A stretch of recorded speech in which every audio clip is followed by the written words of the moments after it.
Assalamualaikum warahmatullahi wabarakatuh. Innal hamdalillah nahmaduhu wa nasta'inuhu wa nastaghfiruhu wa nastahdihi wa natubu ilaihi wa na'udzu billahi min shururi anfusina wa min sayyiati a'malina. May yahdihillahu fala mudilla lahu wa may yudlil fala hadiya lahu. Asyhadu an la ilaha illallah wa asyhadu anna Muhammadan abduhu wa rasuluhu. Wassalatu wassalamu ala asyrafil anbiya'i wal mursalin wa ala alihi wa ashabihi wa man tabi'ahu bi ihsanin ila yaumiddin wa ba'd. Yaqulullahu tabaraka wa ta'ala fi kitabihil karim. A'udzu billahi minasyaitonir rajim. Bismillahirrahmanirrahim. Ya ayyuhalladzina amanu taqullaha wa qulu qawlan sadida yuslih lakum a'malakum wa yaghfir lakum dzunubakum wa may yuti'illaha wa rasulahu faqad faza fawzan 'azima. Wa qala ya ayyuhan nasu taqu rabbakum alladzi khalaqakum min nafsin wahidah wa khalaqa minha zawjaha wa bassa minhuma rijalan katsiran wa nisaa wattaqullaha alladzi tasaaluna bihi wal arham innallaha kana 'alaykum raqiba. Wa qala ya ayyuhalladzina amanu taqullaha haqqa tuqatih wa la tamutunna illa wa antum muslimun. Wa qala wa tazawwadu fa inna khairaz zadi taqwa. Qala Rasulullah sallallahu alaihi wasallam fi hadisihi syarif, ittaqillaha haitsu ma kunta wa atbi sayyi'atal hasanata tamhuha wa khaliqin nasa bi khuluqin hasanin. Allahumma arhamna bil Qur'an. Fa inna asdaqal hadithi kitabullah wa khairul hadi hadi Muhammadin sallallahu alaihi wasallam wa syarrul umuri muhdatsatuha wa kullu muhdatsatin bid'ah wa kullu bid'atin dhalalah wa kullu dhalalatin finnar. Fa ya ibadallah usikum wa iyaya nafsi bi taqwallahi faqad fazal mu'minunal muttaqun. Alhamdulillah, di pagi yang cerah ini Allah Ta'ala mentakdirkan kita dapat kembali sama-sama bertatap wajah, berjabat hati dalam rangka memperbaiki status kita sebagai hamba Allah di hadapan Allah. Ini menjadi penting karena salah satu cara untuk bisa mencapai kedudukan itu adalah melalui pengajian. Dan alhamdulillah pengajian Ahad pagi ini nampaknya sudah rutin dilaksanakan oleh pimpinan Muhammadiyah Sedayu. Niki wau pengumumannya kira alamat kula niku boten Sedayu titik tapi Sedayu lawas. Nggih, kuno. Makanya kalau usul kali Bapak pimpinan ranting niki wau kok ditambahin nama Sedayu banyak. Alhamdulillah. Begitulah yang harus kita ucapkan dalam kesempatan yang berbahagia ini karena kita diberi kekuatan oleh Allah untuk bisa menghadiri majelis ilmu, ya. Mudah-mudahan apa yang kita usahakan pada pagi hari ini diridhoi oleh Allah Subhanahu wa taala. Amin ya rabbal alamin. Salawat dan salam semoga senantiasa terlimpah bagi Rasulullah, keluarga, para sahabat serta segenap pengikutnya termasuk kita insyaallah yang selalu berkebutuhan untuk menelusuri ayat-ayat Allah dan hadis-hadis Rasulullah sallallahu alaihi wasallam untuk kita amalkan dalam kehidupan kita sehari-hari. Kemudian kita dakwahkan hal tersebut, mengingat masing-masing kita ini kena kewajiban ternyata, Pak. Kewajibannya cukup berat, ini bukan hanya kewajiban ustaz, kewajiban mubaligh,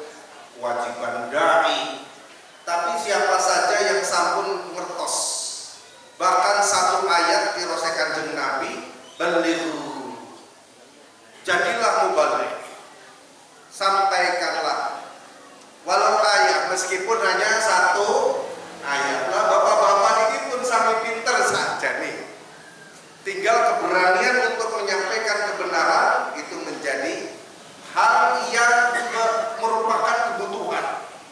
Kenapa saya katakan kebutuhan? Karena ilmu itu kalau ngendap hanya untuk diri sendiri, dia akan menjadi orang soleh, tetapi belum bisa memperbaiki lingkungan.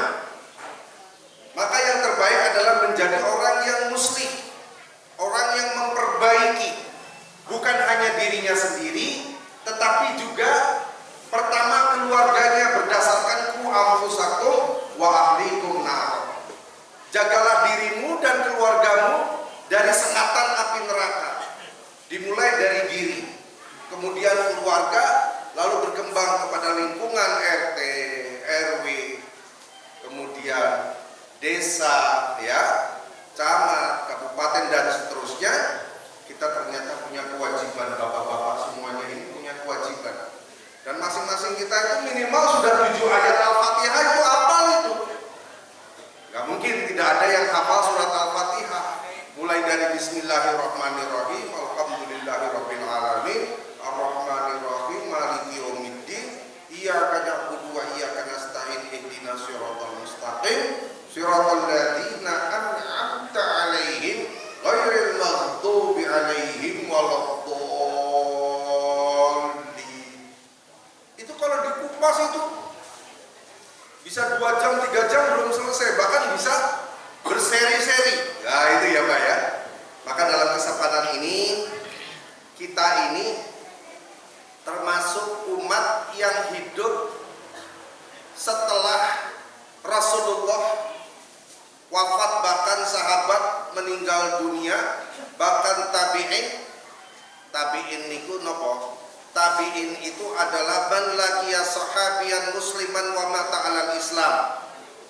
Suatu generasi yang menjumpai sahabat mereka sebagai seorang muslim dan wafat dalam keadaan muslim. Tapi kalau sahabat adalah man laqiyan nabiyya musliman wa mata 'alal Islam. Satu generasi yang menjumpai Nabi Muhammad SAW, mereka sebagai seorang muslim dan mati dalam keadaan Islam. Nah, itu sahabat, ya. Jadi kita tidak bertemu Nabi, kita tidak bertemu sahabat, kita tidak bertemu tabi'in, tidak bertemu tabi'ut tabi'in, tidak bertemu itba'ut tabi'ut tabi'in. Itu kalau dalam pembahasan hadis itu ada kedudukan-kedudukan, ada mulai sahabat, tabi'in itu yang disebut sebagai ruwat, para rawi, ya, di setiap generasi. Dan hampir setiap mubaligh itu berkewajiban untuk menyampaikan Al-Quran. Maka dalam kesempatan ini saya pun merasa berkebutuhan untuk menyampaikan. Orang tak sampai kok malah saya yang berat sendiri, ya. Jadi Al-Quran itu bapak-bapak dan ibu-ibu yang dimuliakan oleh Allah Subhanahu wa Ta'ala adalah merupakan kalamullah. Ta'rifnya itu adalah seperti itu. Dia adalah merupakan perkataan Allah. Al-munazzal ila nabiyyina Muhammad sallallahu alaihi wasallam, yang diturunkan kepada Nabi kita Muhammad sallallahu alaihi wasallam, wal muta'abbadu bi tilawatihi. Niki ngapunten nggih para sesepuh kula kok malah ngundungi. Ngapunten napa-napa nggih Pak. Jadi begitulah Al-Qur'an, setiap hurufnya memiliki potensi kita mendapatkan pahala 10 kebaikan. Ya, bukan alif lam mim itu dihitung 10, tapi alifun 10, lam 10, mim 10. Tetapi lagi-lagi kita ini tidak akan pernah mampu untuk menghitung sudah berapa deposit simpanan kebaikan kita dengan membaca Al-Quran, yang insya Allah setiap hari kita semua ini jamaah Masjid Muhammad bin Soleh Jarbu'a sedayu lawas sedayu niku setidaknya setiap hari menyelesaikan 1 juz, ya, 1 juz. Penting itu. kita menjadi ahli Quran. Siapa yang menjadi ahli Quran, maka Al-Quran akan ingat itu, nanti akan menjadi saksi di hadapan Allah, memberikan syafi'an li ahlihi, memberikan syafaat bagi siapa yang bercengkrama dengan Al-Quran. Jadi bapak-bapak, ibu-ibu, orang yang dekat dengan Al-Quran atau apa saja ciptaan Allah yang berhubungan dengan Al-Quran itu pasti mulia. Ya, Lailatul Qadar khairun min alfi syahr. Lailatul Qadar itu lebih baik daripada 1000 bulan. 1000 bulan itu berapa? 83 tahun. Umur umat Muhammad sallallahu alaihi wasallam itu baina sittin wa sab'in, antara 60 dan 70 tahun. Jadi kalau kita dengan izin Allah mendapatkan karunia Lailatul Qadar itu, misalnya kita wafat di usia 70 tahun itu, ada kelebihan 13 tahun itu. Masya Allah, 83 tahun.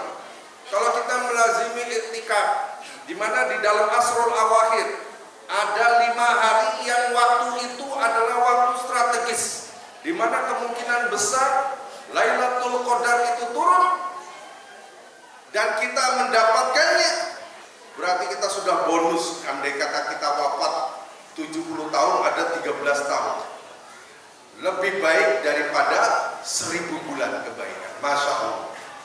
Ramadan adalah bulan di mana Al-Quran diturunkan menjadi bulan yang paling mulia di antara bulan-bulan yang lain. Rasulullah Sallallahu Alaihi Wasallam ditugaskan oleh Allah untuk menyampaikan Al-Quran. Dia menjadi khatamun nabiyyin wal mursalin, penutup para nabi dan rasul, menjadi imamnya ketika sholat di Masjidil Aqsa sebelum berangkat ke Sidratul Muntaha. Ya, di dalam hadis disebutkan peristiwa Isra Mi'raj ini secara detail. Malaikat Jibril yang membawa Al-Quran itu kepada Rasulullah menjadi pemukanya para malaikat di antara malaikat-malaikat yang telah diciptakan oleh Allah. Dan umat Islam menjadi umat yang dipilih, yang dimuliakan oleh Allah, karena Al-Quran diperuntukkan untuk kita. Maka ketika kita membacanya, ketika kita berinteraksi dengannya, kita akan menjadi ahlul Quran yang insya Allah akan mendapatkan syafaat dari Al-Quran. Amin ya rabbal alamin. Karena dia adalah kalamullah, berbeda dengan hadis. Kalau hadis itu adalah ma'udhifa ila Nabi sallallahu alaihi wasallam min qaulin aw fi'lin aw taqririn aw sifatin. Apa saja yang disandarkan kepada Nabi berupa perkataan, berupa perbuatan, berupa perizinan atau rekomendasi atau pembiaran Nabi atas suatu masalah, dan sifatnya Nabi. Maka di antara hal yang disampaikan oleh Rasulullah secara perkataan disebut al-hadis bil qaul, hadis yang merupakan perkataan Nabi. Nah, dalam kesempatan ini sesuai dengan tema yang kita rencanakan, ya mudah-mudahan waktunya cukup, kita akan membahas tentang gimana sebenarnya posisi kita ya di dalam konteks perjalanan manusia. Ini menjadi menarik. An Abi Umayyah Asy-Syahbani, dari Abi Umayyah Asy-Syahbani. Ataitu Abu Sa'lab al-Khushani, aku menjumpai Abu Sa'labah al-Khushani. Faqultu lahu, aku bertanya kepadanya, ma tasna'u li hadhil ayat, menurutmu ayat ini gimana pengertian? Abu Sa'labah al-Khushani kemudian bertanya, ayatu ayatin, ayat yang mana? Maka Abu Umayyah membacakan surat Al-Maidah ayat 105 yang berbunyi, A'udzu billahi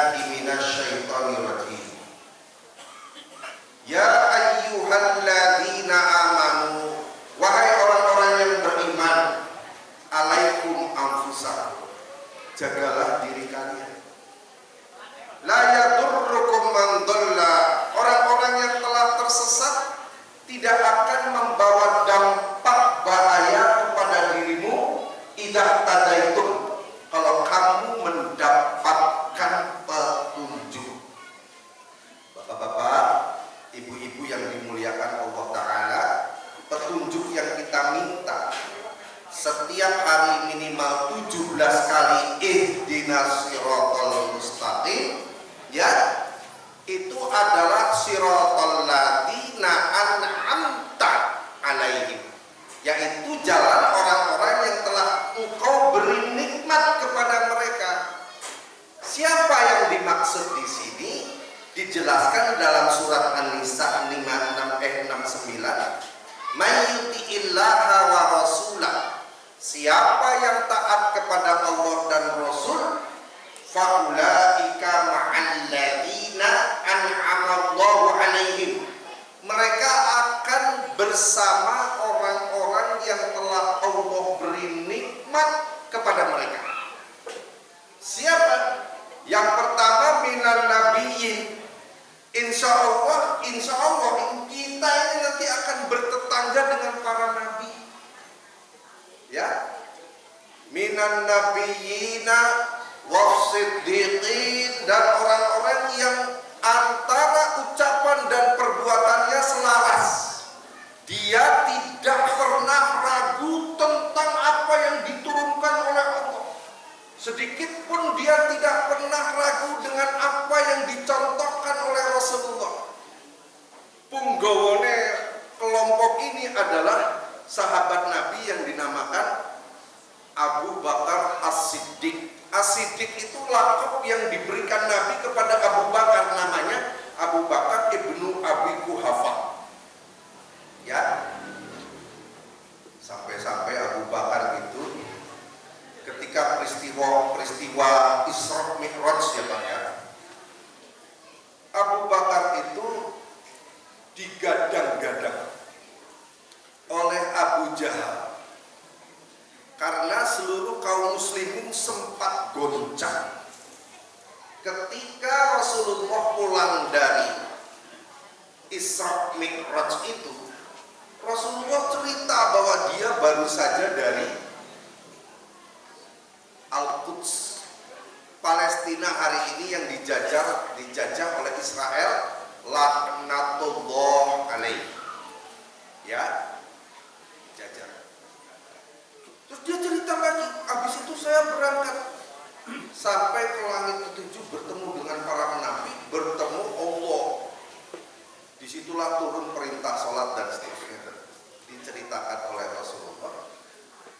Ya, masyarakat Quraisy yang kafir itu tidak pernah akan percaya yang begini. Karena apa? Gak masuk akal.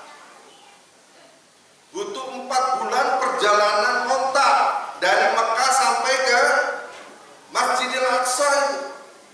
Kok bisa-bisanya Rasulullah itu berangkat tahu-tahu sudah pulang? Nah gitu ya. Termasuk kaum muslimin pada waktu itu ya bodoh. Oh iya ya. Masa iya ya? Mulai ada sedikit ragu. Kata Abu Jahal, ini nanti Abu Bakar kalau sampai dia juga ragu, wah sudah selesai Islam. Panggil Abu Bakar, dijelaskan oleh Abu Jahal. Lalu Abu Bakar mengkonfirmasi, dia yakin kalau Rasulullah itu pasti benar, gak mungkin salah. Cuma untuk memberikan pelajaran kepada orang-orang Quraisy yang mengitari Rasulullah itu, Abu Bakar bertanya, wahai Rasulullah, coba gambarkan Masjidil Aqsa. Ditakdirkan oleh Allah Subhanahu wa Ta'ala, Masjidil Aqsa itu seperti layar monitor. Ya, lek sakniki ngoten. Rasulullah tinggal nyebut modelnya begini, letaknya begini. Abu Bakar sudah tahu kalau Rasulullah itu pasti benar gitu. Tapi dia ingin memberikan pelajaran kepada orang Quraisy. Lalu dia membuat sebuah keputusan. Kalau benar apa yang dikatakan oleh Rasulullah itu adalah benar, ya, wahai orang Quraisy, andai kata Rasulullah itu mengatakan tembok ini yang sebenarnya warnanya putih, tapi kata Nabi hijau, saya akan sebut hijau karena derek Rasulullah Sallallahu Alaihi Wasallam. Ngerti? Jadi tidak segala sesuatu itu harus diselesaikan dengan logika. Ada yang harus diterima dengan iman. Nah itu siddiq. Kemudian yang ketiga adalah syuhada, orang-orang yang mati syahid. Dan yang keempat adalah sholihin. Nah kira-kira kita masuk ke kelompok keempat ini, ya.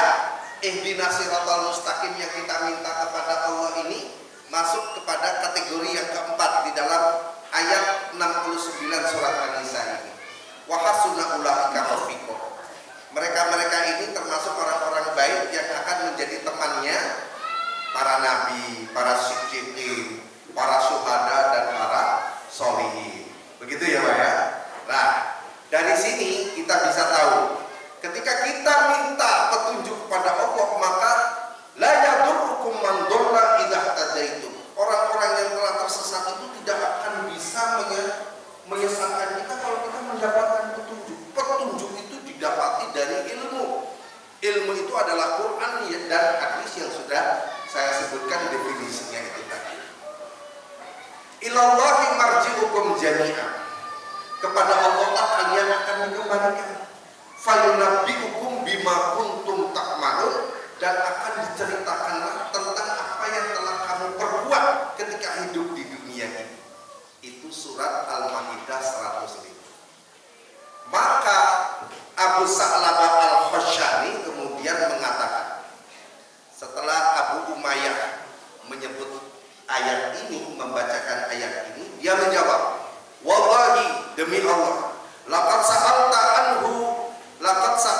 anhu khabiran, sa'altu anha Rasulullah sallallahu alaihi wasallam. Demi Allah, kamu telah bertanya kepadaku tentang sesuatu yang juga pernah aku tanyakan kepada Nabi. Lalu Nabi menjawab, nah ini, balik tamiru bil ma'ruf, hendaklah kamu beramar ma'ruf, wa tanahawna 'anil munkar, dan saling mencegah manusia dari melakukan kemungkaran. Nah, alhamdulillah Muhammadiyah ini sejak didirikan tahun 1911 ini bergerak di dalam amar ma'ruf dan munkar, sehingga kita semuanya ini menindaklanjuti apa yang sudah dijalani oleh para sesepuh kita, ya. Wa tanahawna 'anil munkar. Lalu Rasulullah melanjutkan, fa inna, maka nanti sesungguhnya min waraikum, akan datang satu zaman setelah kalian, ya. Sebelum itu ada kelewatan ini, balik tamiruna bil ma'ruf wa tanahawna 'anil munkar, hendaklah kamu beramar ma'ruf, menyeru kepada kebaikan dan mencegah manusia dari keburukan, ya. Hatta, sampai nanti, idza ra'aitum subhan muta'an, kalau kamu nanti sudah melihat kekikiran ditaati. Ini memang watak manusia. Allah itu kalau diminta senang. Manusia itu kalau diminta mikir dulu. Tapi kalau ada manusia yang diminta langsung dia cepat mengambil uang yang terbaik, bukan uang yang warnanya abu-abu. Warnanya abu-abu itu uang apa ya? Pinten Bu? Boten niku biru. Nggih, tapi sing 2000 baru nih mirip-mirip nih. Nggih. Maunya bayar toilet lah orang itu langsung rokok warnanya kode. Dia bawa dari rumah 2000 sama 50. Ternyata yang diambil 50 sudah masuk kotak, di kotak-kotak nggak iso. Yang tersisa 2000 di kantong, warnanya kode. Tapi 2000 yang lama itu agak abu-abu, ya. Lah itu sahabatnya kotak infak itu. Paling banyak jumlahnya di kotak infak. Sing rodo arang-arang sing warnanya abang, ya.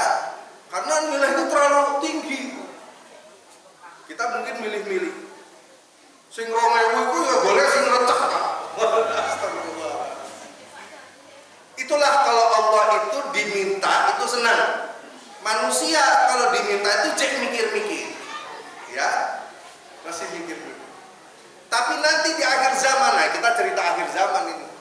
Akhir zaman itu nauzubillah min dzalik. Sifat 4 yang akan saya sebutkan dari hadis Nabi ini ada. Semoga kita tidak termasuk. Yang pertama itu adalah kekikiran yang ditaati. Yang kedua, jahlan mutba'an, kebodohan yang diikuti. Saya teringat dengan hadis, innallaha la yaqbidul ilma intiza'an yantazi'uhu minal ibad. Allah tidak akan mencabut ilmu itu serta-merta dari hambanya. Tetapi yaqbidul ilma biqabdil ulama. Allah mencabut ilmu itu dengan mewafatkan para ulama. Hatta sampai idalam yabqa alimun, tidak tersisa lagi seorang alim pun, ittakhadhan nasu, maka manusia mengambil rumusan juhalan, pemimpin bodoh. Fasu'ilu, pemimpin ini ditanya, fa'aftau, kemudian dia memberikan keputusan, memberikan fatwa bighairi ilmin, tanpa ilmu, karena bodoh. Ya, fadallu, dia telah sesat, wa adallu, dan menyesatkan. Kayaknya kita pengalaman banget ya dipimpin orang bodoh ya. Pengalaman ya. Rata-rata pemimpinnya itu memang kalau ditakoni perkara Al-Quran, perkara Sunnah Rasulullah, ya nggak bisa jawab itu masalah. Tapi kita milih lah gitu, nasib ya. Ya begitu. Saya merindukan pemimpin itu, kalau dari ulama saudara kita Nahdliyin, ya itu sudah pernah. Harapanku nanti tahun 2024 nanti pemimpinnya itu ulama dari Muhammadiyah, organisasi massa terbesar dan tertua di negara ini. Sebelum proklamasi sudah kan belum pernah loh. Bapak Amin Rais notoknya di ketua MPR. Sekarang sudah terlalu sepuh beliau. Jahlan mutba'an, orang bodoh diikuti. Wat dunia, yang ketiga, dunia muqsiratan, di dunia dijadikan ukuran. Dunia dijadikan standarisasi. Ya. Kalau menurut masyarakat dunia itu jelek. Kalau menurut masyarakat dunia itu baik. Bukan Allahnya yang dijadikan ukuran. Bukan ridho Allah yang kita dicari, tapi yang dicari adalah ridho manusia. Padahal ridho Allah la tutrok, ridho Allah itu jangan ditinggalkan. Ridho nas la yutrok, karena manusia itu ridhonya tidak akan pernah diperoleh. Begitu. Masih jenengan melakukan perbuatan baik, selalu ada yang nyacati. Ngerti nih maksudnya? Sudah sedekah, sudah melakukan amal usaha macam-macam, mesti aja ada yang dikomentari dengan ada yang ini. Tetapi kalau Allah sudah punya standarisasi, sejauh kita taat kepada Allah, Allah ridho kepada kita. Sejauh kita mengikuti kanjeng Nabi Muhammad SAW, Allah akan ridho kepada kita. Nah, begitu. Tapi kalau dunia muqsiratan itu akhirnya menihilkan peran Allah sebagai pencipta dan peran Nabi sebagai penuntun, itu masalahnya. Dan itu menjangkiti satu masa di mana kini kita sedang hidup. Yang keempat, wa ijabatu ladzi ra'yin an ra'yatihi. Orang sudah terkagum-kagum tentang pendapat atas pendapat. Pokoknya pendapatku ikilah yang paling benar. Ya, dia meninggalkan Quran, meninggalkan hadis di punggung mereka. Ya, jadi apalagi dia sering memakai pendapat bukan pendapatnya para ulama, tetapi pendapat orang-orang filsuf-filsuf, orang-orang asing yang sama sekali mereka jauh dari hidayah. Kalau kalian mendapati empat ini, kata Nabi, fa'alaika bi khasatin nafsika, jagalah dirimu. Kenapa? Fa inna min waraikum, kata Nabi selanjutnya, nanti setelah kamu ini, setelah zamanmu, maksudnya Nabi ngomong kepada para sahabat, ayyaman, akan ada suatu zaman. Ayyam itu jamak dari yaumun. Ya. Yaumun ayyam, akan datang hari-hari, atau lebih tepatnya masa, atau lebih tepatnya zaman. As-sabiru fihinna, orang yang sabar pada zaman itu, kal qabidi alal jamri, seperti menggenggam bara. Lil amili fihin, orang yang beramal pada saat itu, ya, ka ajri khamsina rajulan ya'maluna ka amalikum, itu setara dengan pahala 50 kali kalian di dalam amal yang sama, kata Rasulullah kepada para sahabat. Lah Rasulullah kan para sahabat kan guru. Kira-kira saya membayangkannya dalam seperti ini ilustrasi. Bukankah kita ini kuntum khairu ummatin, ya?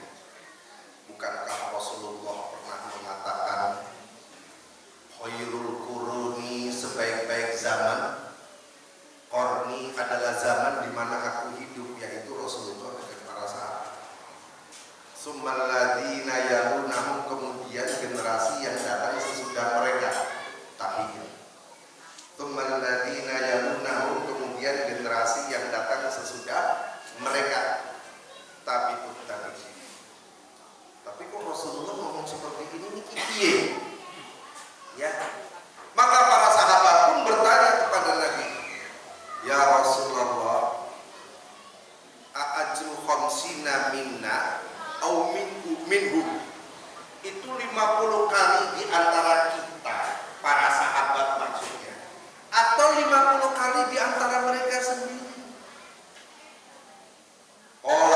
Maka Rasulullah menjawab, ka'ajri khamsina minkum, 50 kali kalian, wahai sahabat.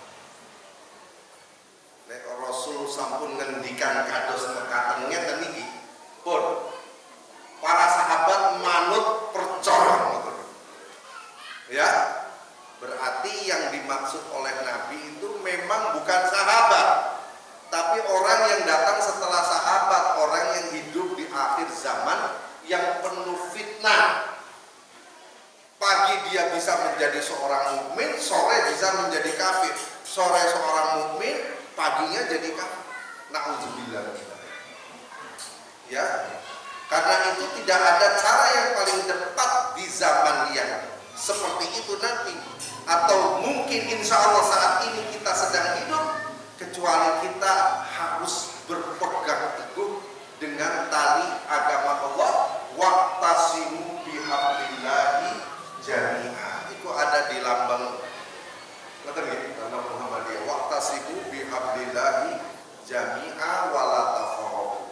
Wajib kita berpegang teguh kepada tali agama Allah, Al-Quran dan Sunnah.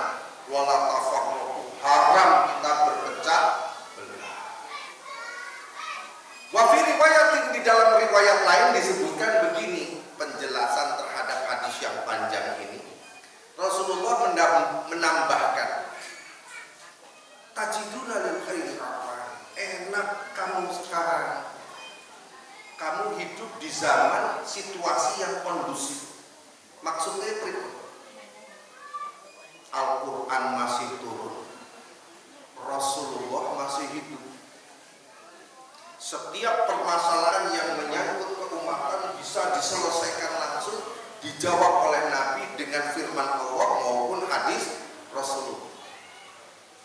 Kamu hidup, aku hidup, Al-Quran masih turun. Kamu lihat Al-Quran turun, itu membawa dampak badan bergetar, kudanya bisa ambruk. Kalau Rasulullah naik onta, ontanya ngebrek, karena yang turun itu adalah firman Allah, perkataan Allah. Wala yajiduna lil khairi awanan, sementara mereka yang hidup setelah kita itu tidak mendapatkan situasi seperti ini. Al-Quran sudah turun dalam bentuk mushaf. Ada terjemahannya dengan berbagai macam bahasa di berbagai macam negara. Diletakkan rapi sekali di rak-rak buku. saking rapinya sampai berdebu tidak pernah diwocok. Nauzubillah min. Kalau dulu Al-Quran itu ada di dada para sahabat, di dalam perilaku dan kehidupan bermasyarakat. Tapi Al-Quran sekarang lebih banyak di perpustakaan, tidak terdapat dalam perilaku masyarakat. Nah, ini menjadi tugas bapak-bapak yang sudah menguasai Al-Fatihah 7 ayat itu. 1 ayat aja wajib untuk menyampaikan, apalagi 7 ayat, 7 kali berdakwah kira-kira begitu. Nah, kita sekarang tidak bersama Rasulullah. Al-Quran sudah dalam bentuk seperti ini, di mana kita berusaha setiap harinya minimal kita membaca satu juz untuk mempertahankan stamina iman kita ini, supaya tidak merokok, supaya tidak menguap. Karena kalau kita baca Al-Quran itu, apalagi kita baca artinya, pasti membawa pengaruh ke dalam jiwa kita dan akan memelihara stabilitas iman.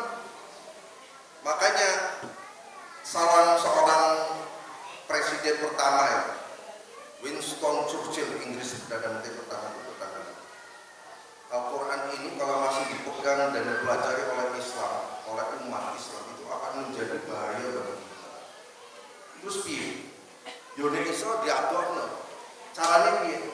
Umat Islam disibukkan dengan penghidupan, cari uang, ya. Setelah punya uang, suruh mereka untuk beli semua perhiasan dunia yang kita sediakan, sehingga kita menjadi manusia yang konsumerisme. Konsumerisme itu artinya suka belanja, ya. Suka beli ini, biasanya ibu-ibu itu diakuin aja bu, gak usah bilang tidak. Ternyata bukan nggak boleh kita belanja, boleh, tapi belanja itu sesuai kebutuhan, bukan mengikuti keinginan. Kalau mengikuti keinginan nggak akan selesai. Kalau mengikuti kebutuhan, kalau kita haus kita minum. Setelah minum selesai, sampai nanti haus lagi dan begitu seterusnya. Bapak-bapak, ibu-ibu sekalian, di akhir zaman yang penuh fitnah hari ini, ya, orang bisa berubah-ubah. Tidak ada yang bisa kita lakukan kecuali kita berdoa kepada Allah. Ya Allah, sabbit qalbi ala dini, sabbit qalbi ala ta'at. Tetapkanlah hatiku terhadap agama ini. Tetapkanlah hatiku ini selalu menjalani ketaatan kepada-Nya. Kenapa seperti itu, Pak? Karena iman itu fluktuatif. Iman itu naik tuh. Ziyadatul iman bitto'ah. Naiknya iman itu dengan ketaatan. Wa naqsul iman, melorotnya iman itu pasti kita sedang maksiat. Dampaknya apa? Dampaknya lek sholat itu agak malas. Itu pasti kita maksiat ini kan. Tetapi Rasulullah SAW mengendikan kata, kullu ibni Adam khata'un. Memang anak Adam itu selalu melakukan kesalahan. Wa khairul khata'in, dan sebaik-baik orang yang melakukan kesalahan itu at-tawwabun, adalah orang yang kembali kepada Allah, orang yang selalu istighfar dan bertaubat. Rasulullah dalam sehari istighfar dan taubatnya itu 100 kali. Maka kita tadi ini, ya, kalau membiasakan istighfar 100 kali, berarti kita betul-betul sudah mengikuti keteladanan Rasulullah SAW. Tapi kalau kita tidak istighfar, ya, merasa aman daripada penglihatannya Allah, padahal Allah selalu memperhatikan kita. Gitu ya, para bapak dan ibu sekalian. Maka sebelum saya lanjutkan, barangkali ada pertanyaan, silakan. Poro sesepuh, poro bapak, kalau ada pertanyaan, mungkin ada mic yang bisa di. Nah, saya suka kalau ada pertanyaan-pertanyaan ya. Silakan Pak, ada pertanyaan? Kalau nggak ada, saya lanjutkan. Ya, saya ingin meluruskan. Jadi kadang seseorang itu Ini hati-hati. Tadi disebut, bahkan di flyer disebutkan terah keturunan Pangeran Diponegoro. Waduh, Masya Allah. Yang pertama saya istighfar, astagfirullahaladzim, la haula wala quwwata illa billah. Lalu saya ingin mengingatkan satu hadis yang disampaikan oleh Nabi tentang hal ini. Di dalam hadis Arba'in Nawawi, di hadis yang ke-24 kurang lebih, nanti bisa dilihat. Hadisnya panjang, tapi saya langsung kepada inti yang terkait dengan ini. Rasulullah menghentikan kata,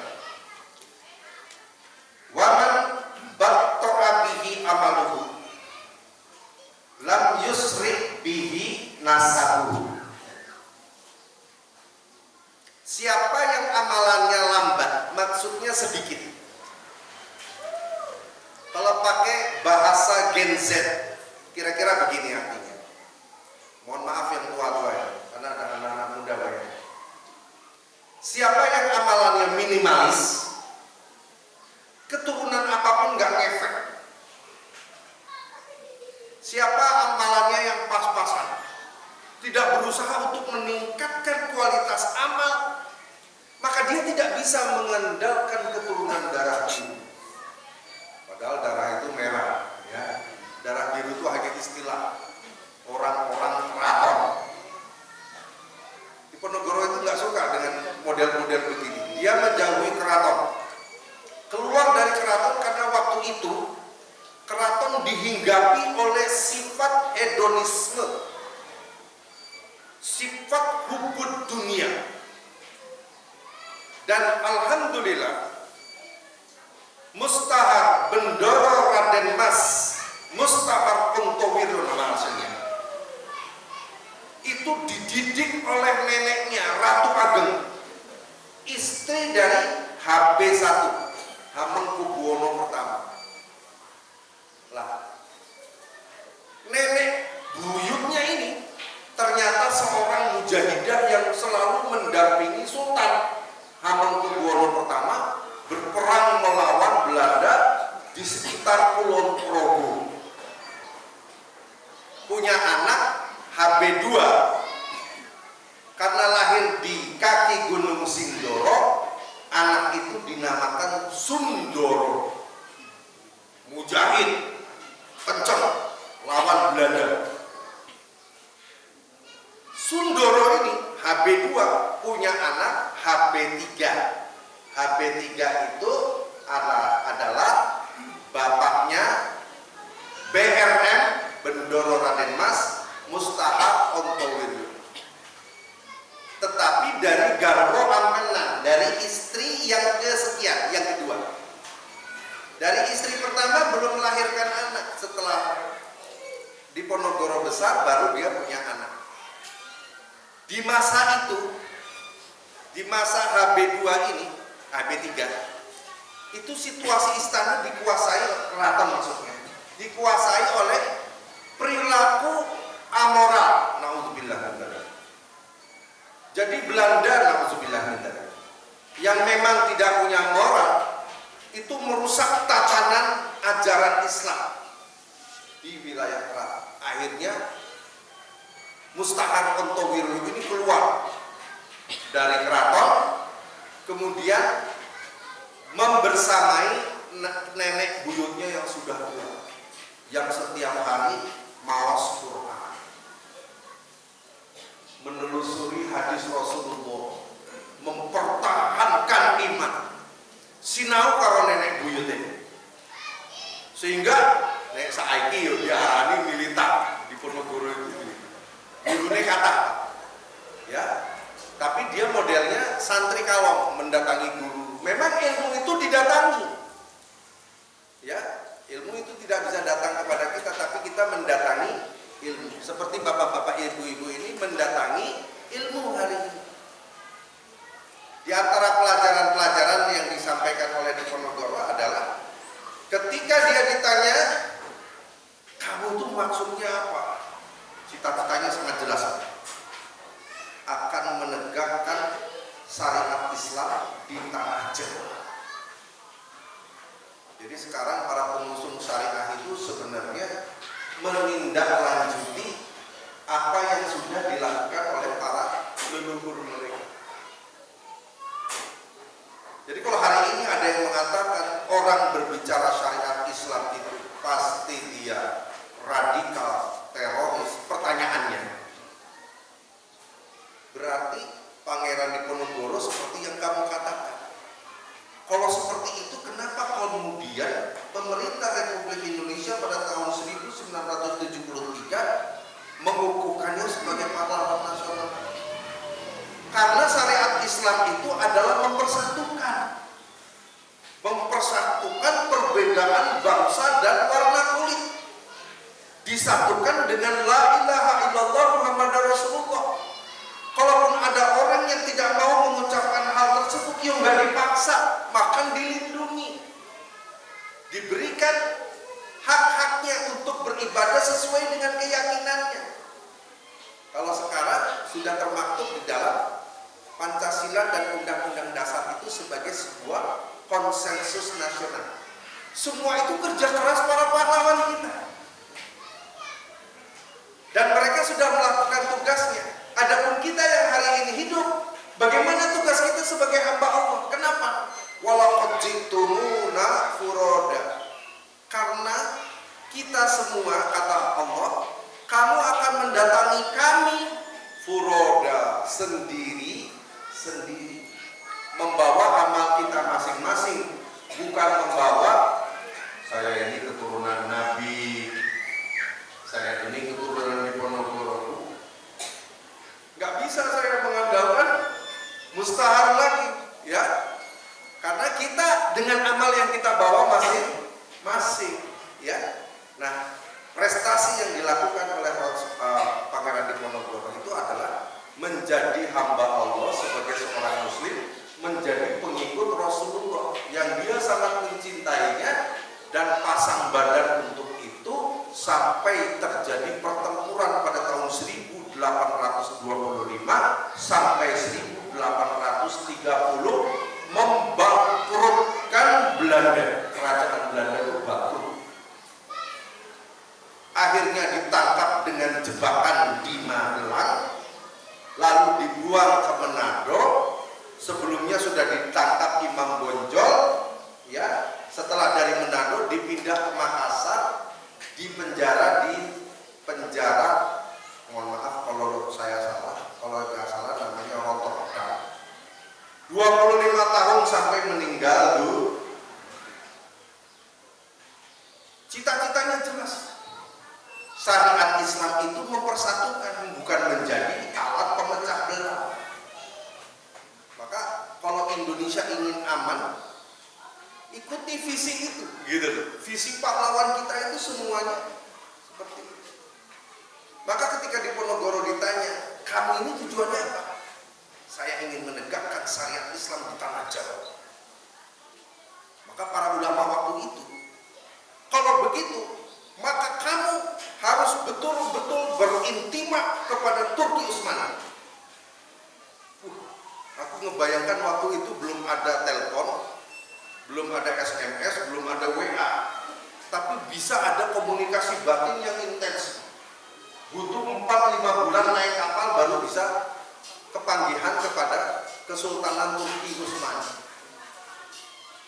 Apa kata Diponegoro? Sejak lama saya ingin menjadi bagian daripada Kesultanan Islam ini.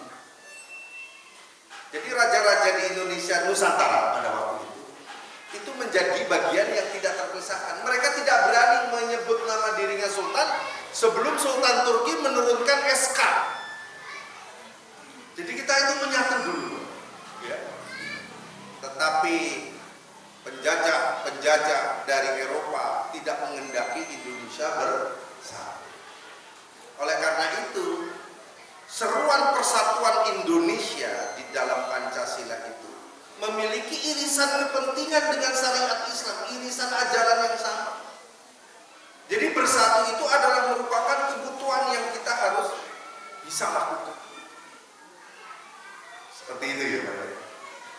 Maka alhamdulillah kemarin di Lamongan itu ya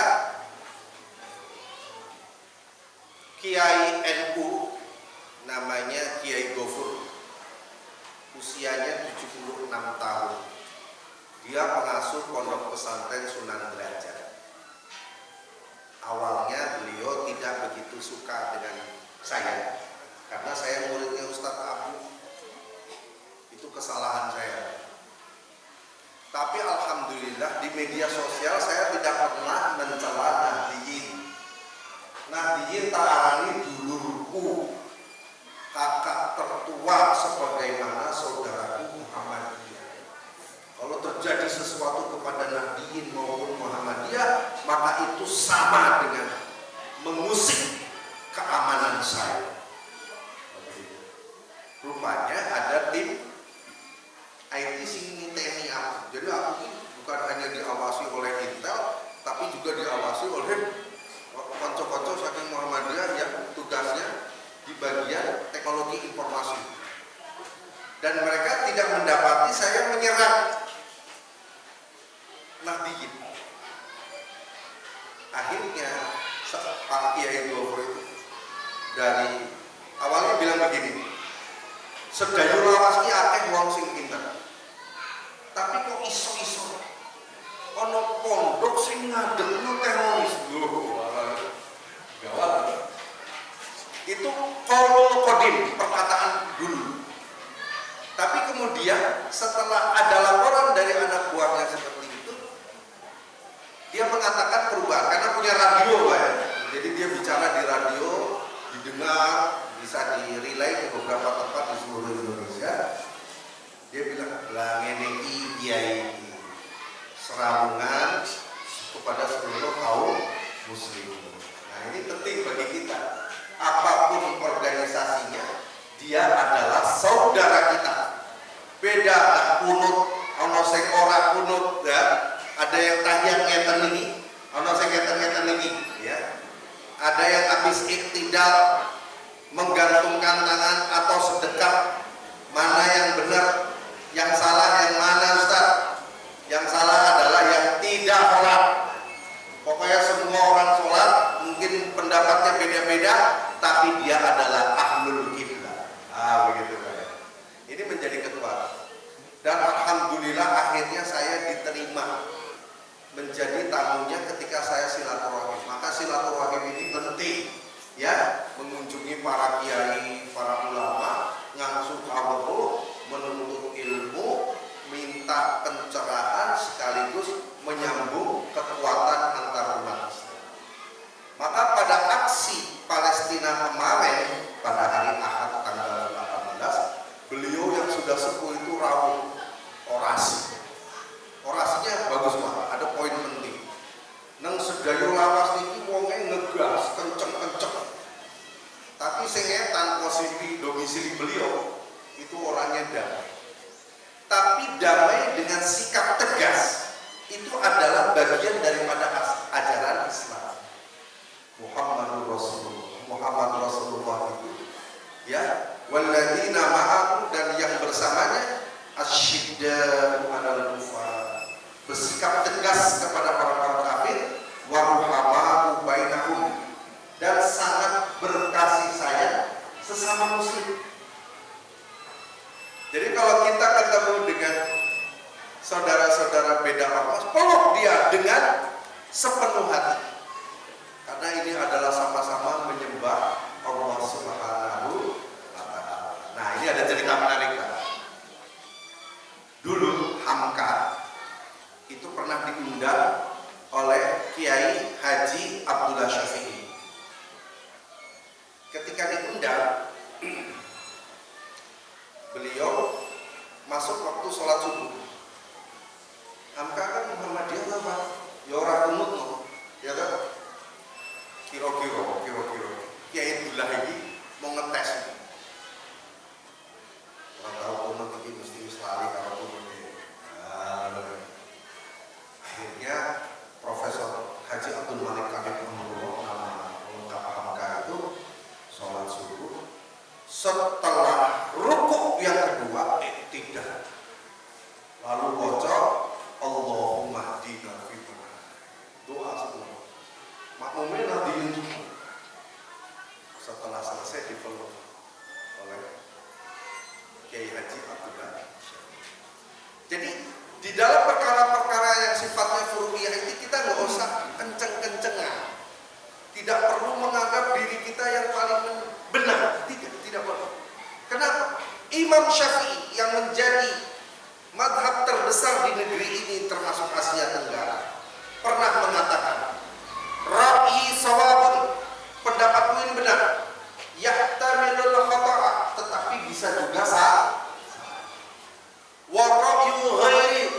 pendapat selain diriku khotoun, salah.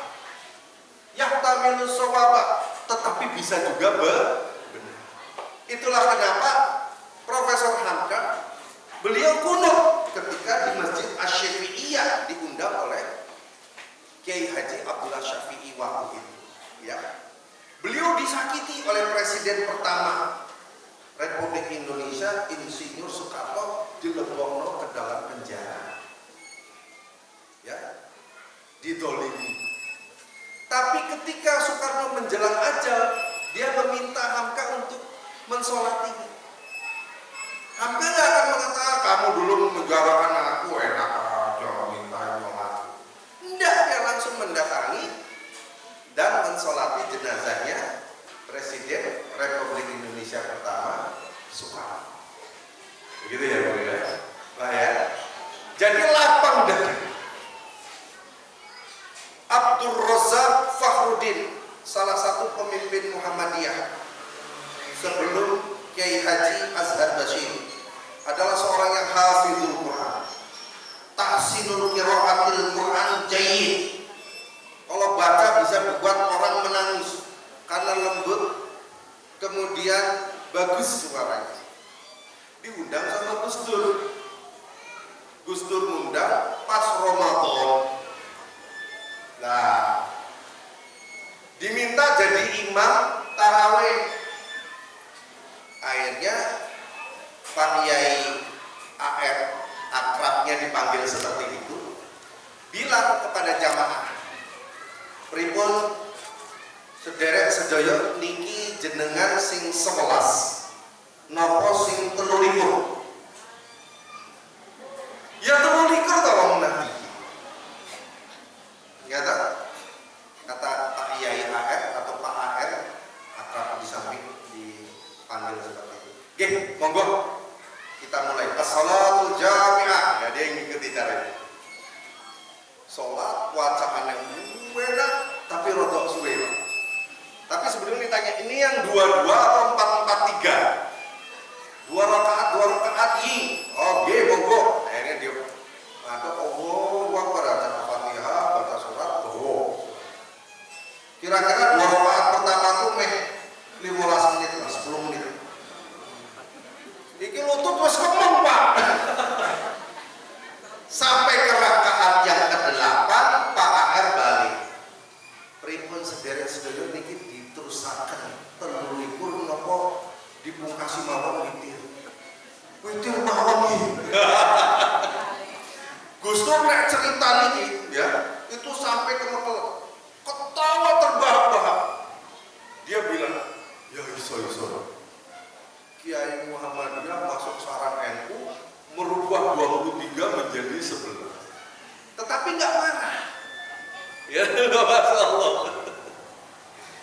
Dan Pak Yai AR ini memang kalau baca Quran panjang, Pak. Tapi enak, betah gitu.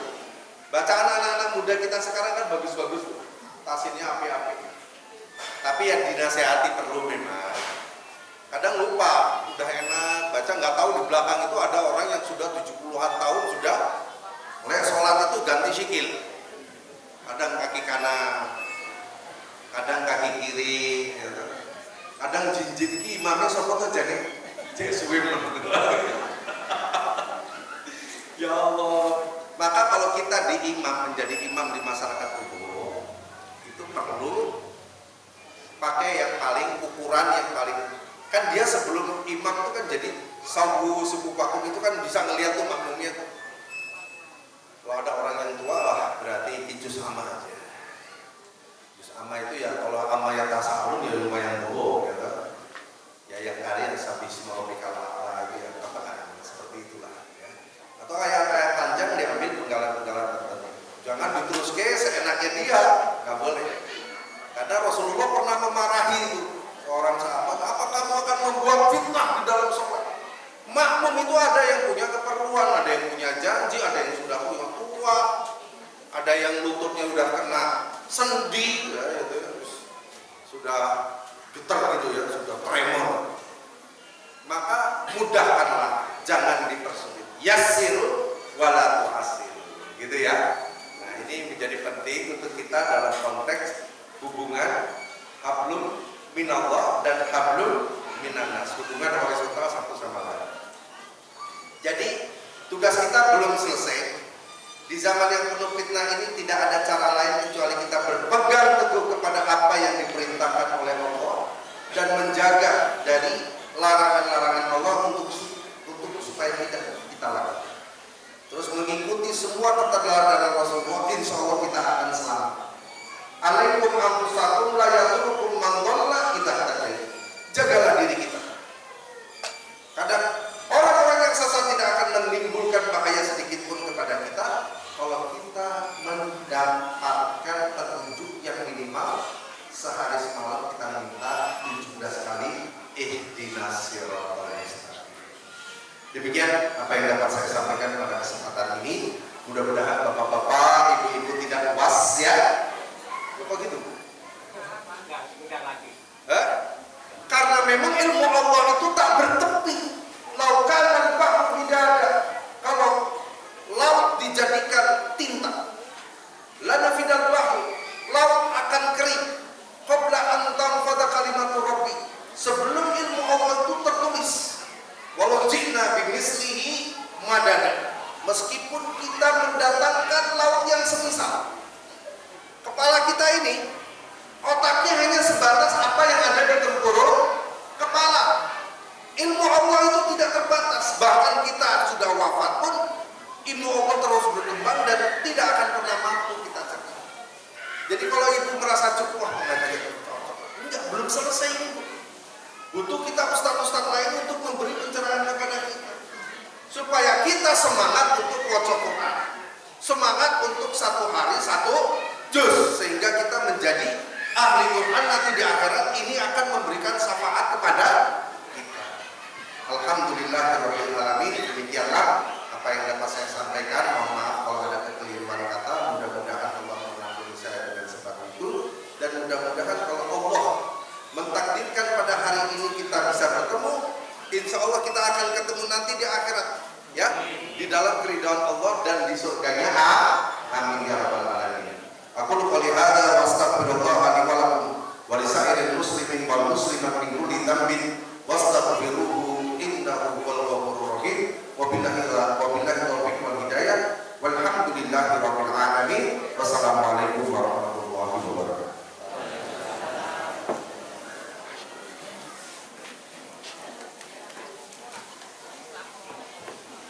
Saya Allahu khairan katsiran kepada para ustaz. Asri di bawah semua akan kemarin tausiah wonten ing pinjaman kula. Bapak Ibu sekalian di arah kepada sama kuno kita syukur kami alhamdulillah rabbil alamin. Subhanallah wa bihamdihi astagfirullah wa atubu ilaih. Karena pendengaranipun kula matur nyuwun pangapunten. Punten-punten dari akan juga punten pamit dari wilujeng antas dugi dan surat-surat. Akhir kalam